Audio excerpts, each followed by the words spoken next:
the problems that Lewis had, which we'll talk more of in a moment. But just how impressive was that from Lando? It didn't look that difficult, is that what you heard No, me say? but what I mean is, there wasn't sort of standing water, easy for me to say. No, but at the moment they go onto slicks, and I was looking at this, I think someone's going to drop it here. And literally, as I was kind of thinking that, Lewis went and hit the pole. But so to go out on slicks in that iffy conditions like that, it takes every little ounce of your nerves and your attention, and Lando did a fantastic job of delivering, as did George and Carlos. Well, let's talk about George, because he was the first to make that. Yeah, but coming into the pits, it was just very unfortunate. I think he wasn't going too fast. It's embarrassing, though, isn't it, Johnny? It is embarrassing. You also, yes. 7-time world champion. It's not the sort of thing you expect to do. Yeah, it didn't even look that hard, right? No, I'm joking. No, but you only need to tap it the right way. No, of course. So, at a critical moment, he did make a mistake. And so, it's not what you expect of yourself. And so he'll be he walked past us, when walking past, he did look a bit down in the dumps. Well, I mean, when you consider just how dominant they were yesterday and have been every time we've come here to Sochi, and it was a bad day for the team. And that's why probably he's a little bit further down in 7th place there, Valtteri. But just a frustrating thing. And as you said, they were on top of it today. But and it should have been there, just shows. Yeah, exactly. It? Yeah. And what it's done, of course, is it's put Lewis at a time when he really needs to capitalise, maximise all the points because of Max being down the back, right in the middle of the thick of a bunch of hungry guys with nothing to lose going into turn 1. So not an ideal scenario for him. Talking of which, Carlos Sainz, I mean, he so nearly didn't get through to Q3, but Vettel losing out to him by 0.05 of a second, he threw it up into P2.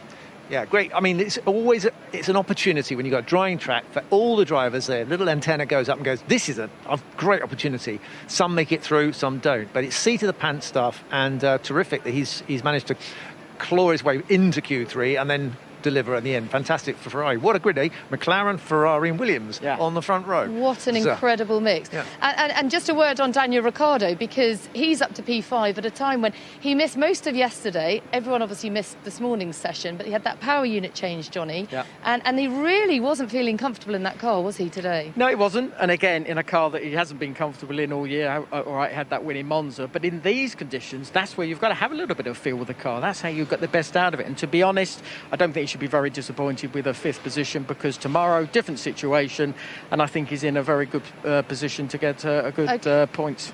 Thank you, Johnny. I think we've got Toto Wolff here. Where is Toto? He's having a chat behind. Oh, he's just having a chat with Valtteri. We will let them discuss. Oh, no. I think he's coming. He knows that he's been beckoned.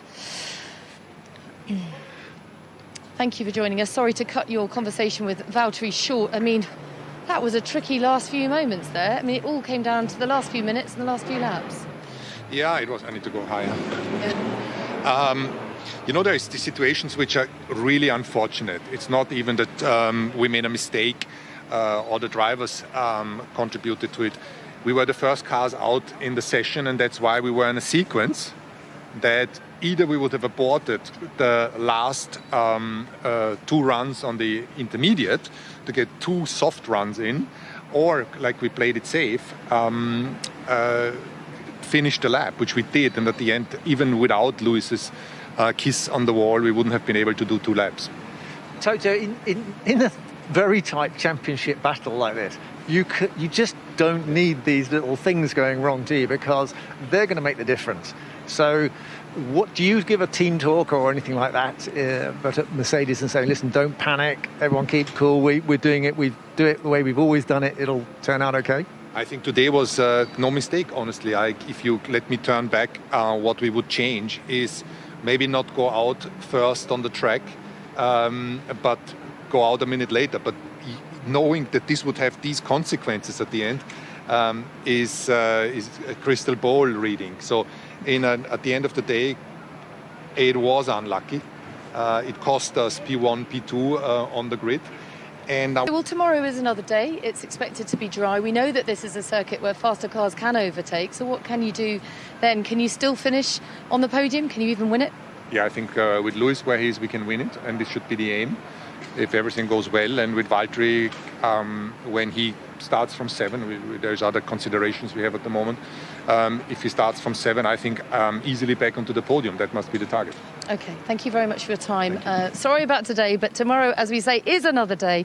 Thank you for your time, and we will hand over for him. I mean, he's done incredibly well, and it hasn't translated in terms of the race. I mean, it may be different tomorrow. Yeah, it may be different tomorrow, but I think what you've got to understand, and we both know how tricky those conditions are. You've got to be on the track at exactly the right time. All the temperatures need to be where they have to be for you to be able to sort of feel the car underneath you. And when they're not there, it doesn't really quite happen for you. Because like Damon said, we expected him to be one of those who would have been in that sort of top 10 shootout. But sadly, that wasn't to be the case. OK, well, let's see if some of that raw emotion has calmed down. He's in the pen now with Craig.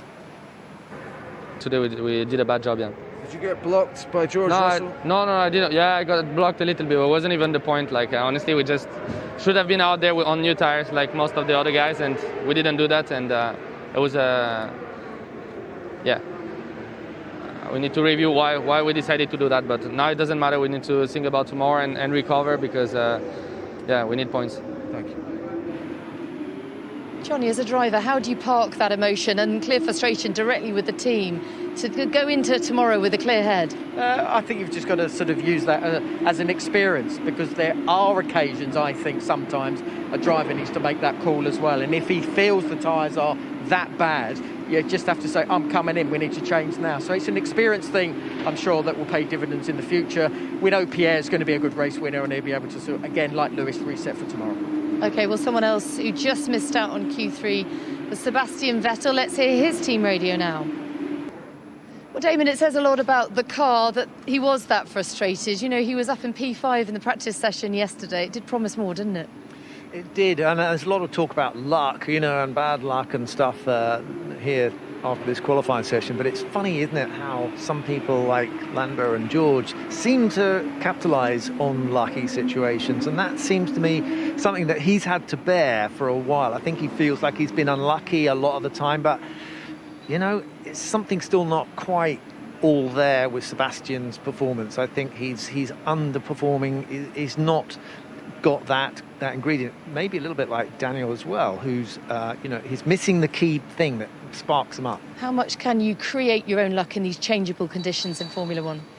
Well, you can create, as much luck as you possibly can, but if you don't quite get it right at the right time, that is where you're going to suffer for it. Experience is something that is brilliant, but when you go to a track that realistically no one's really got any information in these conditions, it's very, very hard, like Pierre was saying. We should have come in a little bit earlier, and that is where sometimes it catches you out, and it definitely caught him out.